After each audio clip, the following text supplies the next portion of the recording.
Tahukah kalian, ternyata tukang bubur naik haji bukan hanya ada di sinetron loh.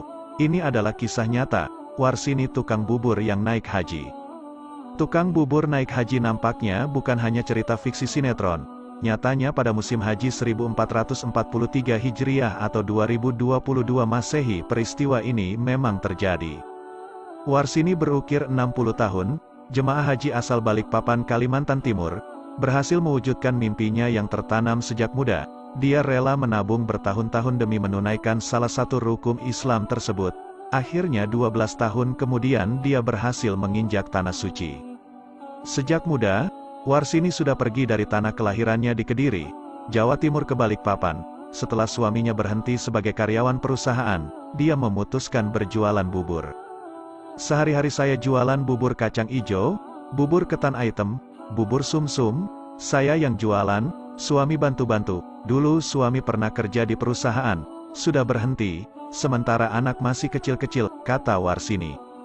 Kendati penghasilan dari berjualan bubur tak menentu, dia tetap memaksakan untuk menabung demi mendaftar haji.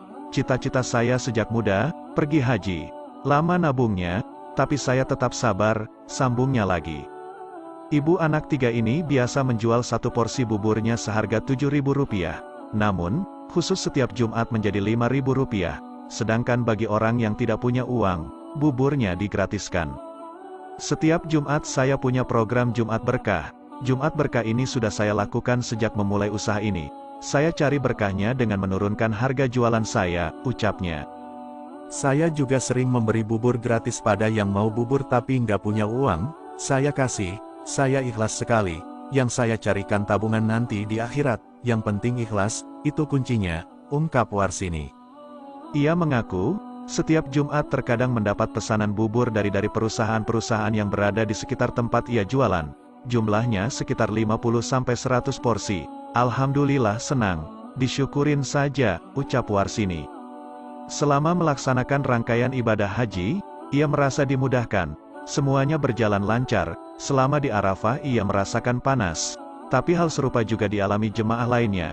Saat bermalam di Mina dan melempar jumrah, Warsini dan suaminya tidak menemui kendala. Seluruhnya berjalan lancar, dan terakhir saat tawaf ifadah. Warsini mengaku bahagia saat pertama kali melihat Ka'bah. Ia merasa haru, sedih dan bersyukur.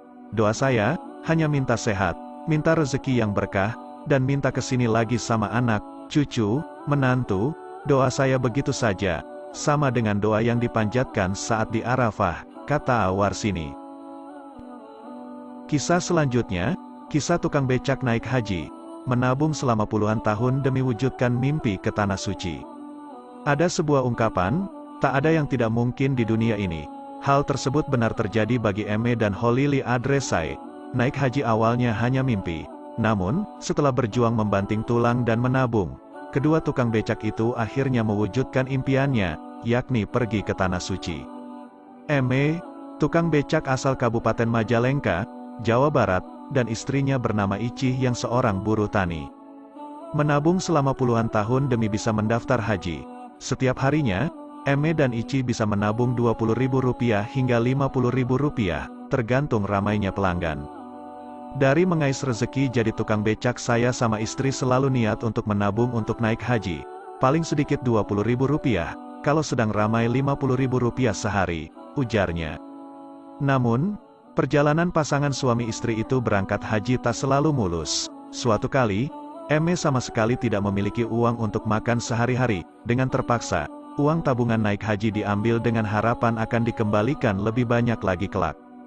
Pernah waktu itu sama sekali enggak ada yang naik becak saya, jadi ke rumah tuh enggak bawa uang, mau enggak nabung dan ambil sedikit tabungannya untuk makan hari itu, ucapnya. Setelah melalui perjuangan puluhan tahun, Eme dan Icih mendapat kabar bahwa ia dan istrinya menjadi calon jemaah haji 2022. Mereka berangkat pada tanggal 11 Juni tahun 2022. Meski bahagia, tapi pasangan tersebut merasa sedih dan bingung lantaran tidak mempunyai uang sepeser pun sebagai bekal ke tanah suci. Di samping itu, mereka juga harus menjalankan sejumlah program sebelum berangkat haji, seperti manasik haji, pelatihan, dan mengambil sejumlah fasilitas yang diberi pemerintah. Saya itu bingung dari awal dinyatakan berangkat haji. ternyata harus ikut program-program seperti manasik haji. Otomatis saya harus ke sana sama suami, tapi tuh gak ada ongkos ke sana, bekal makan selama di sana, ungkapnya. Ichi mengatakan, saat ia dan suaminya mengikuti manasik haji, keduanya tak membawa bekal sama sekali. Waktu di sana juga ditanya, ada bekal berapa untuk naik haji? Kata saya gak ada sama sekali. Saya bingung. Uang sudah habis semua untuk biaya haji, tuturnya. Dikala kegundahan melanda, pasangan tersebut mendapat sepercik harapan karena mendapat bantuan dari Bupati Majalengka karena Sobahi. Ya, alhamdulillah, ya, Allah, dapat bantuan dari Bupati. Senang sekali pastinya. Jadi bisa bekal buat haji buat makan, minum di sana, jelasnya. Selanjutnya kisah nyata tukang becak asal Sampang naik haji. Potret perjuangan tukang becak naik haji juga dialami Holili Adresai, pria asal Kabupaten Sampang yaitu Jawa Timur. Ini mengaku harus berjerih payah demi menabung untuk menunaikan rukun Islam yang kelima itu. Uang yang diperolehnya dari mengayuh becak, dikumpulkan sedikit demi sedikit. Uang yang terkumpul itu dipakai untuk biaya haji dirinya dan sang istri, Bu Sideh. Sehari kadang mendapat Rp30.000 sampai Rp50.000, kadang juga tidak mendapat apa-apa. Selain menarik becak, Holili juga menjadi kuli angkut di pelabuhan yang tak jauh dari rumahnya. Hasil banting tulang Holili itu kemudian dibelikan emas. Tujuannya, supaya tabungan itu tersimpan dengan baik. Pada 2011, sang istri mendapat arisan, uang hasil arisan ditambah dengan hasil penjualan emas, menjadi bekal Holili dan Bu Sideh untuk mendaftar haji. Awalnya saya ragu, tapi istri saya meyakinkan insya Allah akan dibantu oleh Allah Subhanahu wa Ta'ala. Hingga akhirnya, pada tahun 2020, Holili dan Bu Sideh mendapat kepastian bahwa mereka akan naik haji pada 2022. Namun, di tengah kebahagiaan mendapat kabar naik haji, Holili berduka karena Bu Sideh meninggal dunia. Holili sempat menawarkan kepada kedua putranya untuk menggantikan kuota ibunya, tetapi kedua anaknya menolak. Anak-anak saya ingin agar uang jatah ibunya diberikan kepada orang sebagai badal haji atau pengganti ibadah haji ibunya. Beberapa saat jelang keberangkatan, Holili diterpa kebingungan lantaran tidak memiliki cukup uang sebagai bekal dan membayar kelompok bimbingan ibadah haji. Akan tetapi, kebingungan itu telah sirna karena ada pihak KBIH yang bersedia memfasilitasi keberangkatan hajinya tanpa dipungut biaya. Alhamdulillah, doakan saya dan istri saya menjadi haji yang mabrur. Harapnya, setelah berjuang sekian lama, pada hari Jumat Holili akan berangkat ke Tanah Suci.